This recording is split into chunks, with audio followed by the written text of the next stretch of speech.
Shalom, sidang jemaat Tuhan yang dikasihi. Hari ini merupakan ibadah Jumat Agung yang julung kali diadakan dalam keluarga kita. Bahkan sepanjang kehidupan sebagai orang percaya. Karena ibadah ditiadakan dalam gedung gereja disebabkan oleh penularan wabah COVID-19 yang melanda negara kita.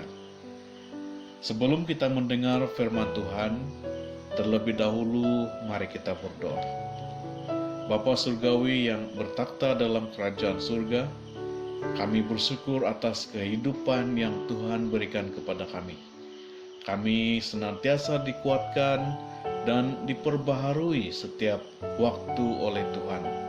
Sungguh besar kasih setiamu ya Tuhan.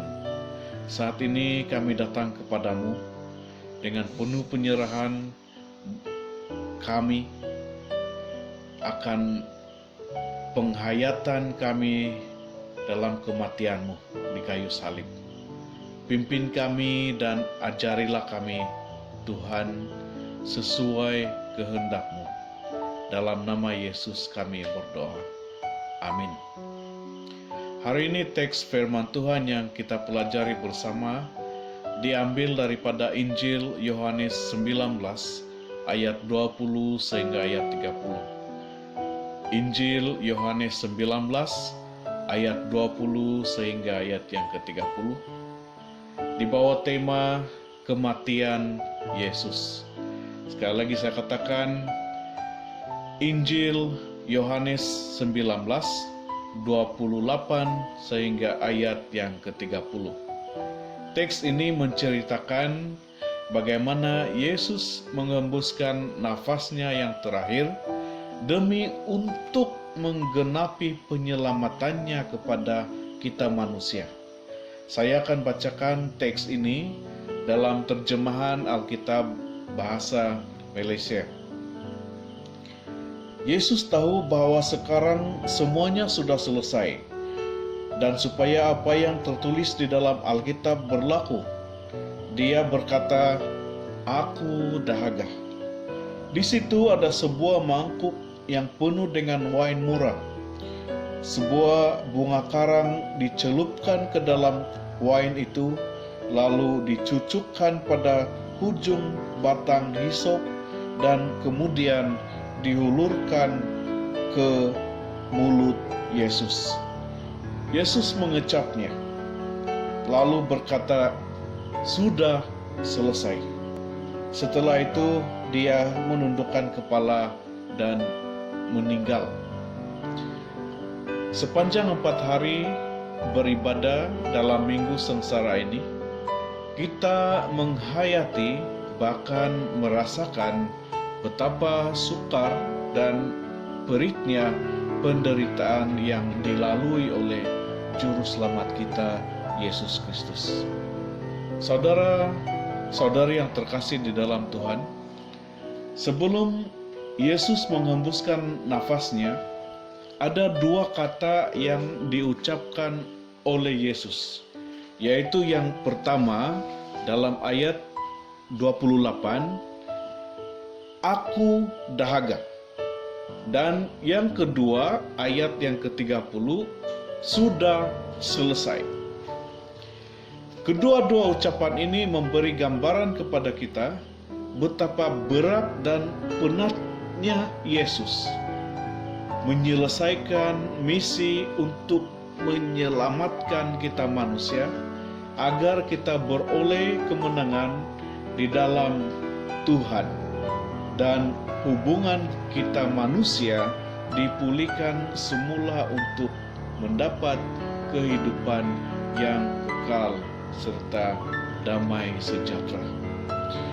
Melalui kata-kata Yesus ini, saya teringat dengan satu ungkapan dalam bahasa Inggris yang mengatakan "no pain, no gain", yang bermaksud tidak ada kejayaan tanpa usaha. Sesungguhnya dalam penderitaan Tuhan Yesus ini, khususnya ketika Dia berkata, "Sudah selesai", tersimpan 1000 makna terhurai 1000 kata kepada kita. Mission completed atau misi selesai. Namun, untuk menyelesaikan misi ini, lihatlah kepada Yesus. Kemenangan yang ditempuhi dan dilaluinya bukanlah sesuatu perkara yang mudah. Namun akhirnya dengan kecekalan dan penuh tekan, komitmen, dia berjaya menempuhinya. Akhirnya kita semua mengecapi kemenangan itu dalam darah Yesus yang sudah menyucikan kita daripada dosa. Daripada ucapan inilah yang selalu menguatkan Rasul Paulus dalam pelayanannya dan imannya kepada Tuhan Yesus. Rasul Paulus mengatakan dalam Kisah Rasul-Rasul ayat yang ke-20 sehingga ayat yang ke-24 mengatakan, "Tetapi aku tidak mengambil berat sama ada aku hidup atau mati. Aku hanya ingin menyelesaikan tugas yang aku terima daripada Tuhan Yesus. Aku diberikan tugas untuk mengkabarkan berita baik tentang rahmat Allah." Setiap umat yang percaya kepada Yesus sudah tentu menjiwai kekuatan dan kecekalan Tuhan Yesus. Seperti mana Rasul Paulus mempunyai kekentalan dalam pelayanan dan kehidupannya, agar setiap orang beroleh keselamatan daripada Kristus.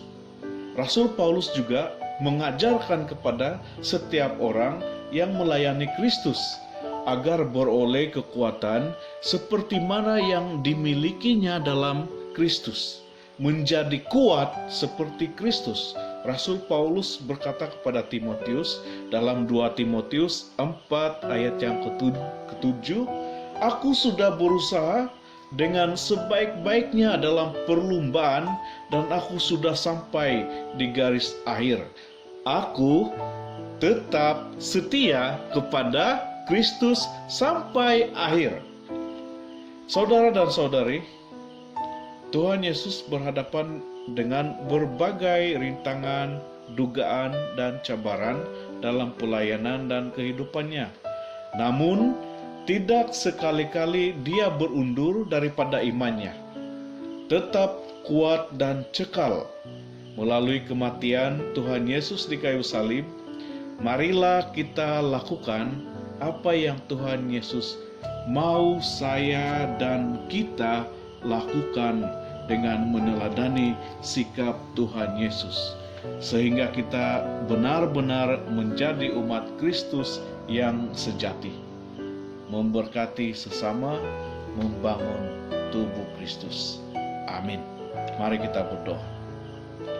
Bapa yang mengasihi kami, yang memberi kami penuh pengharapan dalam kehidupan kami, kami bersyukur karena Engkau mengajar kami tentang kesetiaan yang sejati, penuh dengan kecekalan, pengorbanan, dan kepatuhan. Sesungguhnya bukanlah sesuatu perkara yang mudah buat kami, namun dengan melihat kematian-Mu di kayu salib, kami percaya Tuhan memberi kami kekuatan dan kemampuan untuk kami menempuhi segala rintangan dalam kehidupan kami. Bapa Surgawi, saat ini kami mohon di hadirat-Mu, Engkau memberi negara kami kekuatan, memberkati negara kami Malaysia dan dunia yang saat ini sedang memerangi wabah COVID-19 ini. Berikan pemimpin dan barisan hadapan kami hikmat untuk melaksanakan dan melakukan pekerjaan mereka. Jauhkanlah kami semua dan lenyapkan wabah COVID-19 ini daripada kami. Kami mohon semua ini dengan penuh kerendahan hati kami serahkan di tangan-Mu Tuhan, sesuai rencana-Mu. Dalam nama Yesus kami berdoa. Amin.